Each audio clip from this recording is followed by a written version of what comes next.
नमस्कार and welcome to curiously education. मैं हूं Prashant Mawani. I hope you all are doing good.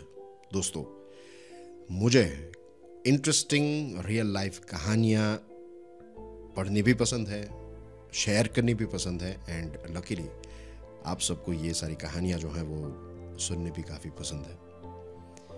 ये सारी कहानियों की सबसे इंटरेस्टिंग बात जो मुझे लगती है दैट इज़ कि ये कहानियां हमें जीवन की बहुत सारी चीज़ें जो हैं वो सिखा देती हैं।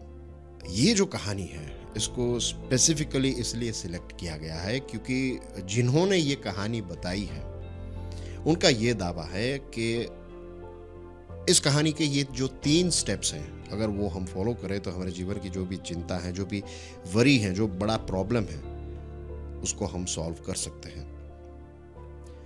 ये कहानी जिन्होंने लिखी है उनका भी यही दावा है and let me tell you, मैंने भी इसको ट्राई किया and I can tell you with assurity कि it works. It's all about analysing, accepting and improving. चलिए अब हम इस कहानी में अंदर उतरने का एक प्रयास करते हैं। डेल कार्नेगी एक बहुत बड़ा नाम, बहुत सारी किताबें उन्होंने लिखी हैं और लगभग 100 साल पहले उनकी लिखी गई किताबें आज भी हमें उतना इंस्पायर करती हैं। कितनी सारी चीज़ें उनके द्वारा जो लिखी गई है वो आज भी कितनी रेलेवेंट है। तो डेल कार्नेगी और एक दूसरे व्यक्ति जिनका नाम है विलिस एच कैरियर, ये दोनों के बीच में एक लंच मीटिंग चल रही थी। बहुत सारे विषयों पर उन्होंने डिस्कशन की and let me tell you, ये जो कहानी है ये भी लगभग 100 साल पुरानी कहानी है। तो ये जो लंच मीटिंग थी इसमें धीरे धीरे बातों का सिलसिला जो है वो चिंता यानी कि वरी नाम के सब्जेक्ट पर आता है। और उस समय पर विलिस ने डेल को अपनी रियल लाइफ कहानी बताई। विलिस ने कहा कि जब उन्होंने अपने करियर की शुरुआत की, ही वॉज एन इंजीनियर, एक बहुत बड़ी फैक्ट्री के लिए वो जॉब करते थे। और ये जो इनकी बहुत बड़ी फैक्ट्री है, जो बहुत बड़ी कंपनी है, वो एक ख़ास प्रकार का एक बड़ा मशीन बनाती थी। अब उस समय पर दोस्तों जो बड़े बड़े मशीन्स थे उनको ऑपरेट करने के लिए गैस का इस्तेमाल होता था। आज भी बहुत सारी इंडस्ट्रीज़ में गैस का इस्तेमाल अपने मशीन्स को चलाने के लिए किया जाता है, इज़न्ट इट? अब गैस का एक प्रॉब्लम ये रहता है कि गैस का जो रेसिड्यूल रहता है तो वो पाइप को क्लॉग कर देता है, blockages and things like that, you know. तो विलिस जिस कंपनी के लिए काम करते थे उन्होंने एक ऐसा मशीन बनाया था।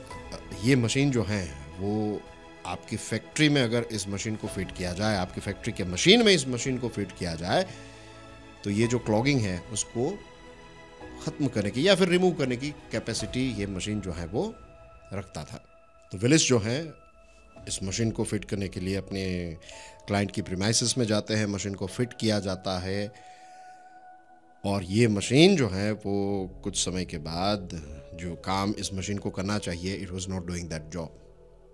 Now let me tell you, 100 साल पहले यू कैन अंडरस्टैंड कि अगर मैं कहूँ कि इस मशीन की कीमत $20,000 थी तो यू कैन इमेजिन कि आज भी $20,000 अपने आप में एक बहुत बड़ी अमाउंट है। तो उस समय पर यू कैन इमेजिन कि it was very very expensive. तो क्लाइंट्स भी इससे खुश नहीं थे। विलिस जो हैं उनको भी मशीन परफॉर्म नहीं कर रहा था तो उनकी भी दिन रात उनका जो चैन है उनकी basically it was a big elephant in the room for him. उनके लिए एक बहुत बड़ा ये चिंता का विषय बन गया। अब आज जैसी सिचुएशन नहीं थी, आप कहीं पर जा रहे हैं मशीन को फिट करने के लिए तो इट टेक्स टाइम, कुछ दिन लगते थे, कुछ वक्त लगता था, आपको वहाँ पर रहना पड़ता था। टेलीकम्युनिकेशन और ये सारी चीज़ें आज जैसी है वैसी नहीं थी उस समय पर। तो Willis was there, he was around, तो he was observing the machine, लेकिन मशीन जो है वो काम नहीं कर रहा था। अब इस चीज़ को लेकर विलिस के अंदर एक ज़बरदस्त चिंता जो है वो पैदा होने लगी, बढ़ने लगी और वो सो नहीं पा रहे थे। He was not able to eat anything. बहुत सारी चीज़ें उनके दिमाग में चल रही थी कि क्या मेरी जॉब चली जाएगी, मेरे बॉस जो है वो मुझे क्या कहेंगे, क्लाइंट जो है उनका कितना बड़ा नुकसान हो जाएगा, मशीन में ये क्या फॉल्ट है, there were so many things that were going on. और ये लगभग 3-4 दिनों तक उनके साथ ये चलता रहा। लकीली एक दिन ऐसा हुआ, वो ऐसे ही लेटे हुए थे, नींद तो आ नहीं रही थी, तब उनके दिमाग में एक ख्याल आया कि ये सारी जो सिचुएशन है, ये जो भी चीज़ें चल रही हैं, क्या क्या चीज़ें हो रही हैं, what are the things that are going on. उन्होंने इन चीज़ों को एनालाइज किया। एनालाइज करते करते उन्होंने ये भी सोचा कि वर्स्ट केस सिनारियो इसमें क्या हो सकता है, ज़्यादा से ज़्यादा क्या होगा, मेरी जॉब चली जाएगी। तो क्या अगर मेरी जॉब चली जाएगी तो मुझे कोई और जॉब मिलेगी ही नहीं? ऐसा तो था नहीं। दूसरी चीज़, क्लाइंट का तो नुकसान हो जाएगा, लेकिन क्लाइंट जो है वो भी बिजनेस करे। दे ऑल्सो नो कि बिजनेस में अप्स एंड डाउन्स, इस प्रकार के रिस्क्स जो हैं वो तो होते रहते हैं। सेम थिंग गोज विद वो कंपनी जिसके लिए विलिस काम करते थे, उनका भी नुकसान होगा, उनको क्लाइंट को कॉम्पनसेट करना पड़ेगा। लेकिन अगेन बिजनेस में इस प्रकार के रिस्क जो हैं वो हर एक कंपनी उठाती है। तो विलिस ने चीज़ों को एनालाइज किया और एनालाइज के बाद उन्होंने चीज़ों को एक्सेप्ट किया कि कल अगर मेरी जॉब चली जाए तो that's fine, I will find something else, I will give my best and find something else. It's not going to be easy, बहुत सारे डार्क डेज को फेस करना पड़ेगा, लेकिन मैंने जानबूझकर तो ये कोई चीज़ नहीं की है। जब ये 2 स्टेप्स विलिस ने उठा लिए, एक था analysing the situation and the second is accepting the worst case scenario, तब ऑटोमेटिकली उनके दिमाग में तीसरा स्टेप जो है, तीसरा लेवल जो है वो अनलॉक हुआ, and that is solution. And that's what happens जब हम किसी चीज़ को अच्छी तरीके से एनालाइज कर लेते हैं, उसका जो वर्स्ट केस सिनारियो है उसको एक्सेप्ट कर लेते हैं, तब ऑटोमेटिकली हम रिलैक्स हो जाते हैं कि ज़्यादा से ज़्यादा क्या होगा, ये होगा, उसको भी मैं एक्सेप्ट कर रहा हूँ। जब ये 2 स्टेप्स हम उठा लेते हैं, तब हमारा दिमाग जो है ये सारी चिंताओं से अपने आप को फ्री कर लेता है, और फिर हम सॉल्यूशन या फिर इम्प्रूवमेंट्स के बारे में सोच सकते हैं।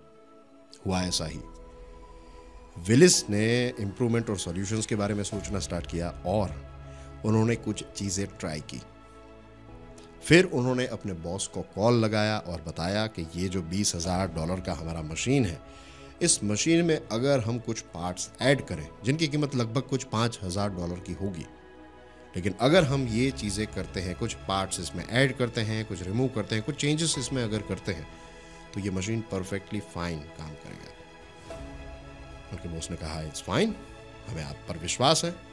और ऐसा ही हुआ, मशीन में कुछ चेंजेस किए गए और कुछ समय के बाद ये मशीन जो है ये परफेक्टली काम करने लगा, किसी को कोई नुकसान नहीं हुआ, क्लाइंट का भी काम हो गया, कंपनी को भी प्रॉफिट हुआ, विलिस जो है उनको भी एक नई चीज़ें मशीन को लेकर सीखने को मिली। और इतना ही नहीं, विलिस ने तो अपना ये जो अनुभव हुआ विलिस को, ये चीज़ जो है उन्होंने डेल कार्नेगी के साथ शेयर की और डेल कार्नेगी के ने हमारे साथ शेयर की। तो we all have benefited from this challenge that was faced by Willis. And by the way, let me tell you, who is Willis? Dale Carnegie को तो आप जानते हैं। Willis H. Currier जो है, he is the man who invented air condition। जो हम AC use करते हैं ना हमारे घर में, उनके इन्वेंटर हैं ये विलिस। ये इनकी ही कहानी थी। आई होप आज की इस कहानी से बहुत सारी चीज़ें आपको सीखने को मिली होगी। I'll see you soon with some more interesting stories. Till then, enjoy your studies. God bless you all. जय हिंद।